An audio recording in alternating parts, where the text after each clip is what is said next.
to Used to Sew, a podcast about sewing machines, sewing history, and sewing culture in the past and present. I am your producer and co-host Aradia, daughter of your main host, T.R. Kelly. And today we are doing a rerun of an episode from last year about Halloween costuming. But you will have noticed that, unlike the rewind episodes we sometimes put up, this is a fresh intro to an old episode. This is because TR enjoys re-listening to the podcast and thinks this is a good episode to hear at this specific time of year, and asked that I provide some new thoughts at the opening and close of the episode. The broad strokes of the episode are that Halloween costumes are a double-edged sword. On one side, you have the low stakes of throwing something together to as simple or elaborate of a degree as you want. On the other side, you have a massive spike in fast fashion offenses in the form of throwaway costumes. TR tells you tales of sales, while I insert store ambiance. We have a different transition music bump. There's a full-on ad for Stagecoach Road Vintage Sewing Machine, and we both tell stories of our childhood costumes. This would be a good episode for me to include my Aradiapedia outfit on our social media. Okay, note to self.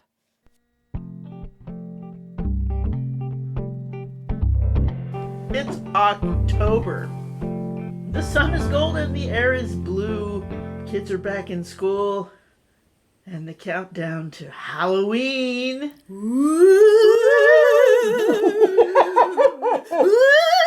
Oh, it's scary as hell if you work in a retail fabric store at Halloween. You know why? Because everybody wants to make a costume. Everybody. And Everybody. the really good ones will start weeks ahead of time and maybe gather their materials, get the sewing machine out of the, call Aunt Phyllis. Hey, Aunt Phyllis, can you sew me a, oh, sure, honey, and she whips out her sewing machine. But in fabric retail, October was, when I was in fabric retail in the 1980s, October was the busiest month because Halloween. And it gets progressively more busy the closer you get to the end, because that's how the tiers of procrastinators are like hitting their respective deadlines. Oh, yeah. So here we are, like the weekend. Okay, I think it was 1987. I probably have to look at a calendar to find out. It was either 87 or 88. Maybe it was 89. Halloween was midweek, which is terrible because the weekend before is a shopping frenzy, right? And this is before that Spirit Halloween mall stores. Sure. Halloween wasn't as big a deal commercially in the 80s as it is now in 2024. So there was like your basic boxed costumes that you could get at Bi-Mart, whatever your mart of choice is. But for really good costumes, especially, if you're going to be in contests, you want to have a good costume. So here comes all these people. It's like the 27th or 28th of October, weekend before Halloween. They're just coming in the doors looking frantic. I don't have a costume yet. Now, we were cool enough or weird enough, or it was retail enough that we actually had a rack of ready-made costumes that our thing had sent to us. Distributor, whatever. But people come in, and there's in the pattern books, big pattern books, it's a whole section, costumes, which is all the Halloween stuff and all the Christmas pageant stuff and all the pioneer, any kind of costume you can think of. This is before political correctness and people knowing about cultural appropriation. So there were costumes for every ethnicity. Hey, we want to dress up like Hindus or whatever. Sure. I mean, we still got that. We're still learning. And Halloween at the time, it was still okay to dress up as somebody else's culture. Right. Which, like... That's not okay now. But also you had to put a lot more effort into it. Now you get this Spirit Halloween bullshit that's like not even crafting anymore. No. At least you had to work for your cultural appropriation back in the 80s, Yeah, there would be stuff you could buy. Like, even if you were going to sew your costume, let's say you wanted to be a Native American or a, quote, Oriental. You could buy a long black wig. Right, yeah. Because that's not something you can really make.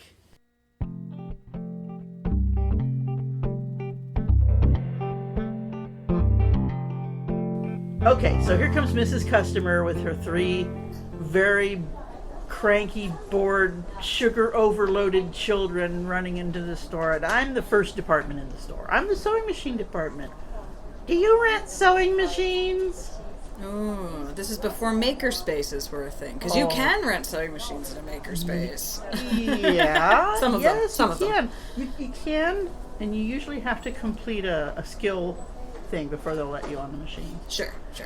So here's Mrs. Customer and the 3 little urchins who, oh wow, these sewing machines look fun. Each one takes a machine and starts twisting knobs and dials for all they're worth, because this is the toy department, right? Oh, no. Mrs. Customer is paying no attention to the children. Do you rent sewing machines?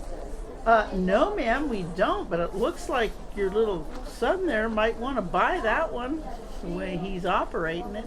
Get your hands off that, Bobby. Well, I need costumes and da-da-da-da. It's like, it's all I can do to say, your lack of prior planning is not my problem, ma'am. Yeah. What would the little kiddos like to be? So, yes, no, we don't rent sewing machines. We got that question all the time. Rent sewing machines? Are you kidding me? This is a piece of precision machinery. Do you know how to sew? No, you don't. Forget it. Go away. Leave me alone.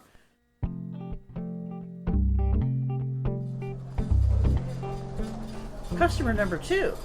I used to sew. I want to make a costume. Okay, here's my sewing machine. Can you fix it for me? It's obviously been sitting in the basement since the Nixon administration. No, I can't. I can give you trade-in allowance on... So the other customer that would come in, I could actually... And I couldn't fix their machine that close to Halloween. No, it's not going to happen. But I can sell you this really cool old trade-in. So I sold a lot of inexpensive used machines to people. It's like, no, I don't rent them, but you can buy this used, it'll do a straighten. You can kill this for $50 and nobody's going to care, okay? Just buy this. Don't buy the $200 one over at Sears. Just I hated to say it, but this is going to be a disposable machine if she lets those little urchins start playing with it. So yeah, Halloween was a great time to sell used machines. The cheapest, grungiest ones that you could sew on. And I would just tell the customer, I go, look, and my cheapest machines were usually $35. Doesn't sound like much now, probably $100 now. Sure, yeah. These are all the old trade-ins that I had, I messed with them. They worked. Hey, you can buy this, and you know what? I'm going to thread it up for you. What color's your... go buy your thread. I'll even put the thread in it. All you got to do is step on the gas. Because this is someone who sews but once a decade, and it's always for a costume party, and they're just really not in the sewing machine. Like, they're not doing maintenance. They're not, understanding how to pick their materials. This is the only time civilians even think of sewing machines. Is it Halloween? Right, or when there's a school play. They have vague memories of their moms or aunts or whoever making a costume for the school play, for Halloween. Those are the big ones, right? Or some kind of, around here in Oregon, we had an Oregon Trail Days kind of festival where you dressed up like... Also in autumn, I assume? It was actually in July. Oh. Applegate Trail Days. I would have done it in September, October, but go off. Yeah, school was in session. Can't take all those kids as nickels and dimes and the glass cost. Okay, so this is kind of a veer off from Halloween.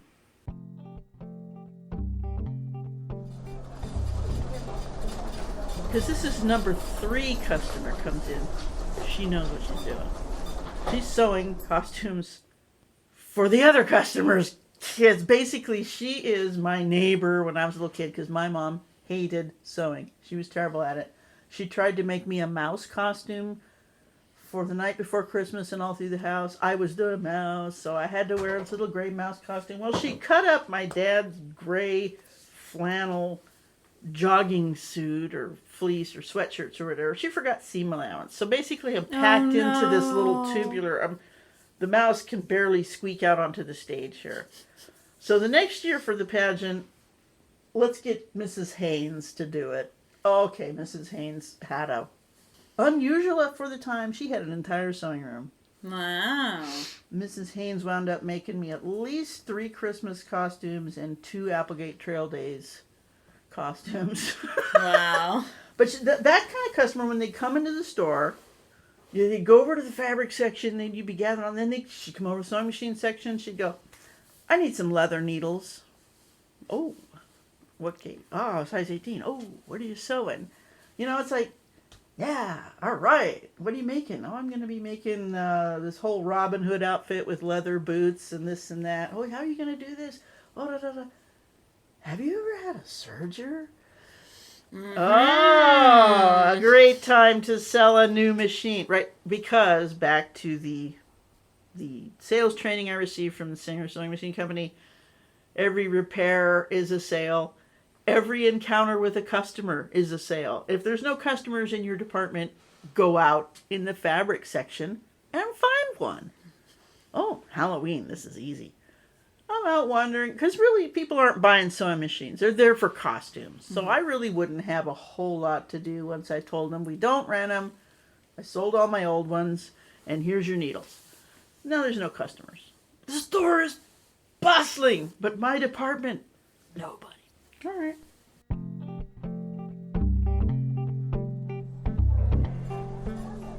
Hey there, Mrs. Customer. What are you making today? I'm supposed to be making the stupid goddamn.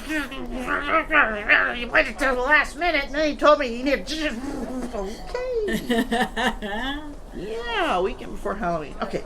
Oh, there's a couple kids with pink hair. Now, this is the 80s. Pink hair was not.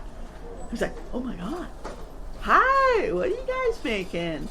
Oh, we've got a party to go to. And they were looking at all this shiny, shiny stuff. Are you gonna sew that? I'm thinking. Oh no, man! I'm just gonna cut a hole in it and put my head through. Ah, damn. Okay, have a good time. But just a general atmosphere of chaos. People are being forced to think about making their own anything right now. Right, you have a really high concentration of people all going through the same existential creative crisis of like... That's exactly what it is. I'm procrastinating, I'm not creative, I need to pick up this skill, I don't know where to start. Every other customer... All that. You just synopsized the whole smell of the store in the last half of October. It was like the creative desperation. Yeah, because none of them do it the rest of the year, right? It's not a normal vibe. They're all out of their depth. Oh, yeah, and here I am sitting on the edge of my department now, watching the fray, because nobody wants to talk to the sewing machine salesperson.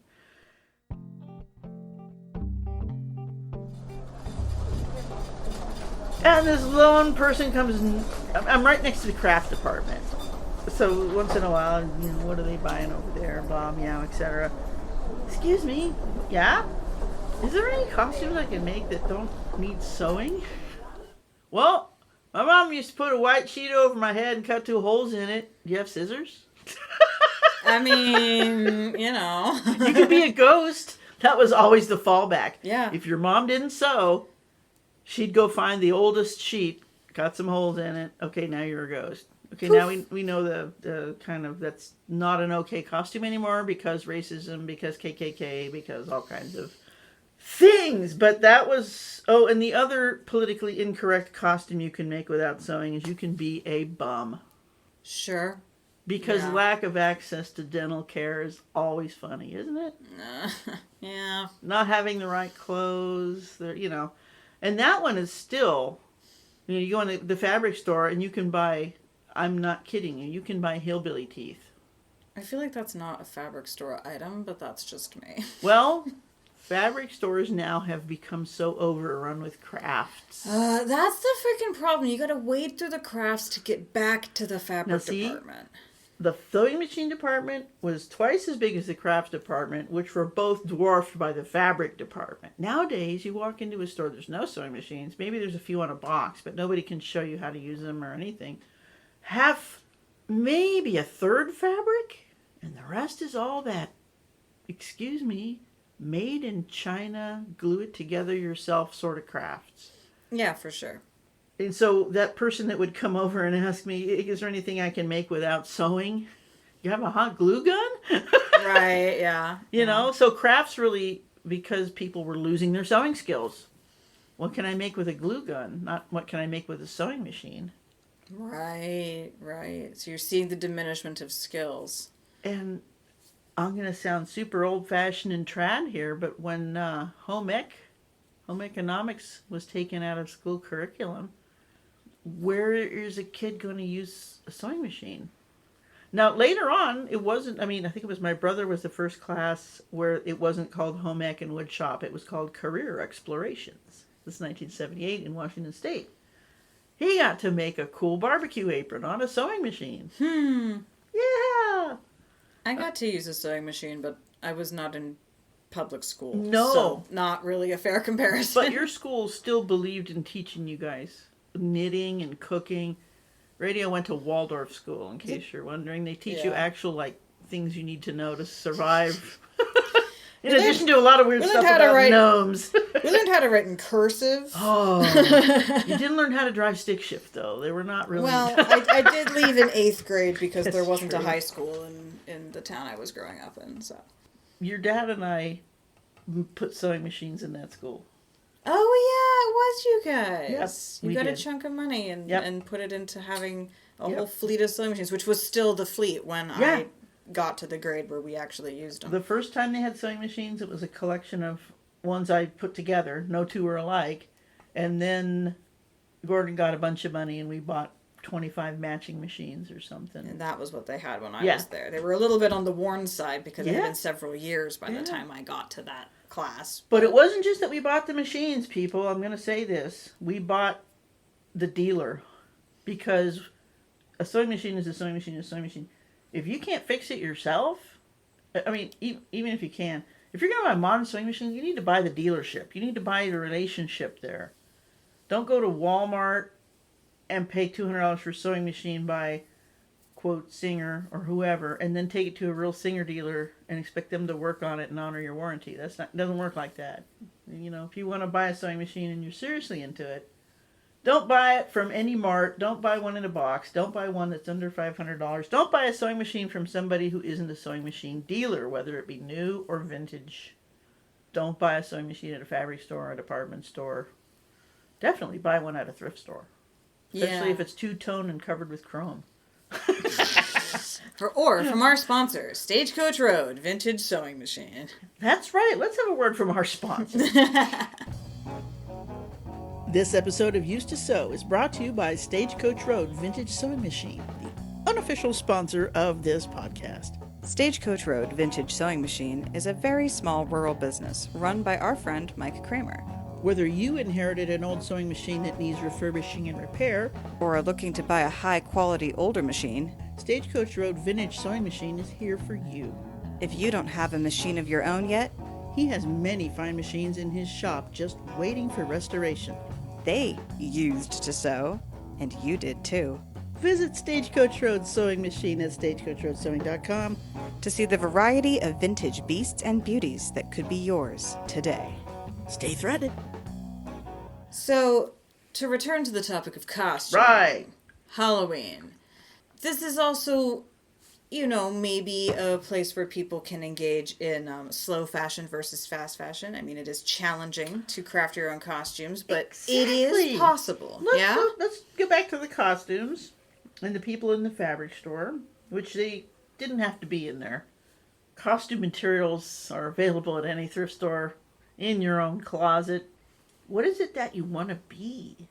If you're trying to sew a costume, obviously you're putting some creative thought into it. You're not going to go by the box and the rubber mask and call it good. What is your character? Who are you going to be? You're going to be, I remember some little girl that I used to know maybe 30 years ago who wanted to be Jasmine. How did I know you were going to pick Jasmine as the example? How did I know? I knew it. Mom, can I be Jasmine? So what did I do? I watched the movie for the 395th time with you. But I drew a picture. What is the element of what is Jasmine? Okay, she's this light purple. She has this headband thing. Her pants are kind of this shape.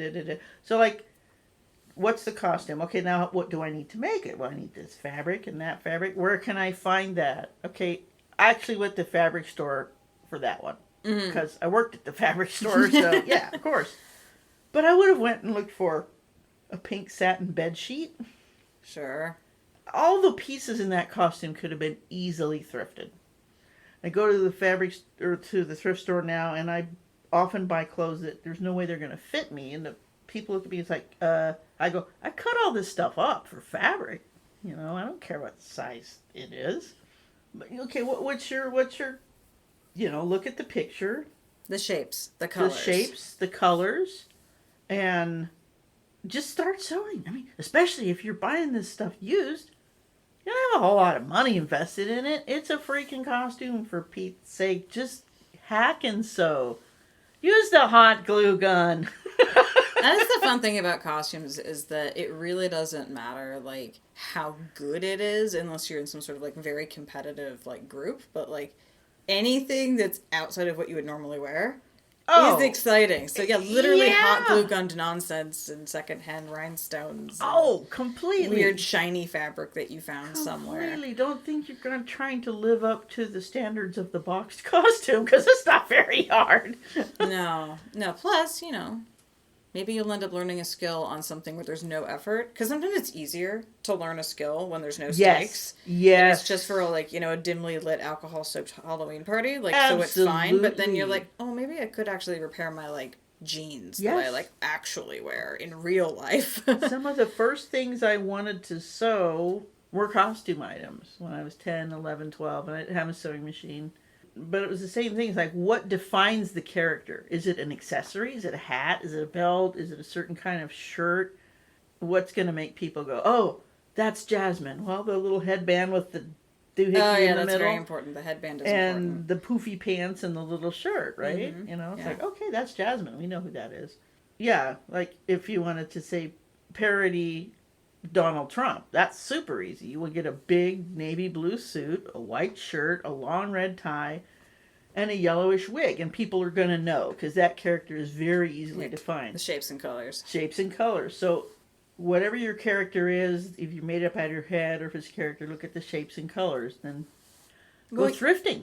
Yeah, I mean, speaking of you making me costumes, you made me the Aradiopedia costume. Yes. Much more recently. It's actually hanging behind us now. It actually is. It actually part of it. And that you did thrift all of that. All of costume. It. All of it. Because you were not working at a fabric store just 3 years ago or whenever it was you made it for me. So for those who don't know, I have this Wheel of Time persona called Aradiopedia. I got a character drawn of it by Memo. I'll put a link in the description. Memo is a very cool member of that community. She drew this really awesome picture of me that really captures my essence and just kind of put me in some like brown Aja stuff. And then Mom saw it and was like, I could make that. So now I have a costume that lets me look like the cartoon caricature of me in my persona. So it's all very meta and weird. But there's these cool little like leg pieces that have this pink like jewel thing on them that Memo just added, for shits and giggles because it's a drawing. There's no limits. And then you went and found like a little girl's fanny pack with this like plastic shiny stuff and like cut it out and made it. It looks exactly like the drawing. Like the picture. So I was looking at the drawing, which is because it was a cartoon, it's very obvious the shapes and colors. And those leg pieces, it was like, ooh, it looks like tall boots. And so it's the front of the calf has this big jeweled pink iridescent thing on it. Yeah, it was a little girl's fanny pack in this iridescent vinyl. Very fuchsia. Now, bringing this like all Barbie back pink to sewing machines, what am I going to sew that with? I sewed that with an 1894 Davis vertical feed because there was that, and then there was the leather framework around that piece. So the needle had to pierce through that, and it all had to stay together, folks. Vertical feed, even feed foot. Very useful when you're sewing costumes. Yeah, that's another thing about sewing machines and costumes. If you're going to sew a costume and it's weird fabric, look online. Most of the time, if your sewing machine's not working and you're doing weird fabric, there's a problem with you using the wrong needle or the wrong thread or the wrong stitch length, So yeah, sewing your Aradiopedia thing was like, what does this look like? Okay, there's big bloofy brown pants. So I went and bought a sheet, a brown sheet, cotton sheet, make the bloofy pants. The little leg things was it corduroy or something? But yeah, for most people, color is the key. Yes. Color is where it's at. Color is the key. And comfort. I mean, most people don't care about comfort as much as they should, but like us neurodivergent types really need our comfortability. factored high in our costumes, which is another reason why it's good to make your own. It fits you, your own body. And won't have tags where you need them to not have tags, because you will have removed them. Yeah. Well, and you brought up something with the Aradia thing. This is not just a Halloween costume. This is something that's part of the fandom. It's more cosplay. You go to cons. Yeah. This is more serious stuff. Yeah, no, I'm wearing it many times. Yeah. So that's one of the categories in the fabric store now is cosplay fabrics. Amazing fabrics for people to create all these creatures. We're talking furs and metal looks and glittery things and spandex. These are not something that you can sew just poof like a cotton shirt. Each one of those weird fabrics has a machine tweak that's associated with Right. it. So try to set your costuming standards appropriate to your skill level. Don't set yourself up for failure by trying to sew, a mermaid outfit or something out of stretchy spandex. Yeah, don't try that for your first project. Like, wait until you've done something, anything first. Your first project, the most forgiving fabric would be a printed dark cotton calico, which throws you right into Little House on the Prairie. Yeah, make yourself a nice pioneer outfit. Yeah, because small prints and dark colors really hide stitching variances and stains, of course, if you're doing... cotton calico, hey, if you're doing, like, Frontier Reenactment or Rendezvous or anything from the, about 1800 to 1900 especially, cotton calico is your friend. If you're including a sewing machine in your costume, you want to go vintage, you can wear calico. You can. You can go to Little House on the Prairie, where Mom got her first sewing machine. So anyway, costuming, sewing, they go together. Costuming is different than clothing because costuming, and I'm not talking about regalia or cosplay or any other special garments that you don't wear very often. Costuming... And I'm not talking about theater, because those have to get worn and worn hard. I'm talking about your Halloween throwaway costume. Yeah, get out your sewing machine. What are you going to wreck? Do it. If you don't have one, don't buy one now. No, now's the wrong time to learn. Now's the wrong time. Costumes. Don't buy ready-made costumes in a box from Spirit Halloween. You can do better than that. That's fast fashion of the very worst kind. It's designed to last one day. One evening, and it's falling apart by the end of the night. Not to mention, it's full of nasty chemicals that they have to douse that cheap fabric in to keep it fireproof. So, to make a costume, go to the thrift store, go to Goodwill, go to St. Vinny's, go to Salvation Army, go to your local Junior League, Humane Society, whatever it is. Look in the back of your own closet. Do you have stuff that's like so far out of style that it's a costume now? Interesting fabrics you could turn into something entirely new. Absolutely. You can cut the bottom off a dress and put elastic on the top, and now it's like a go-go skirt from 1960 or something like that. So be creative in your costuming. Use your sewing machine. Use your hot glue gun. But use your hand needles. Don't use new materials. Don't do it. Don't do it. Be creative without consuming. Last year I made a possum costume. I bought a new piece of fabric. Now I feel I have to wear that costume for the rest of my life. Make better choices.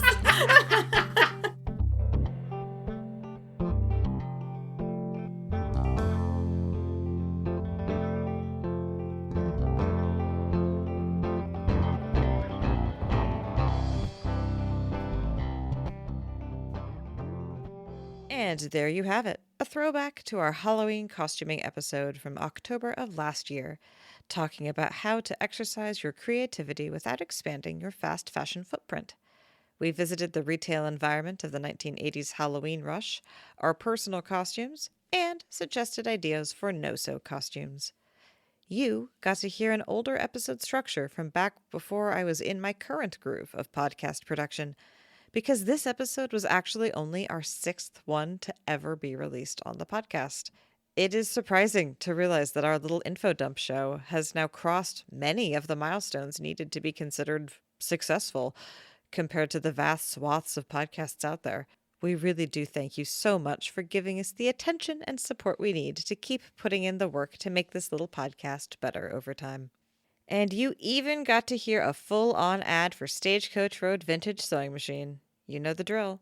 You can follow us on Facebook and Instagram and YouTube. And you can support us by sharing the podcast with your friends and also with money at patreon.com/used2sew. Thank you for listening to us here at Used to Sew. We always welcome your additions, corrections, and feedback in general. Please reach out to us via email at usedtosew@gmail.com. Used to Sew is a production of Fox and Raven Media. For more podcasts from Fox and Raven Media, visit our website at foxandravenmedia.com.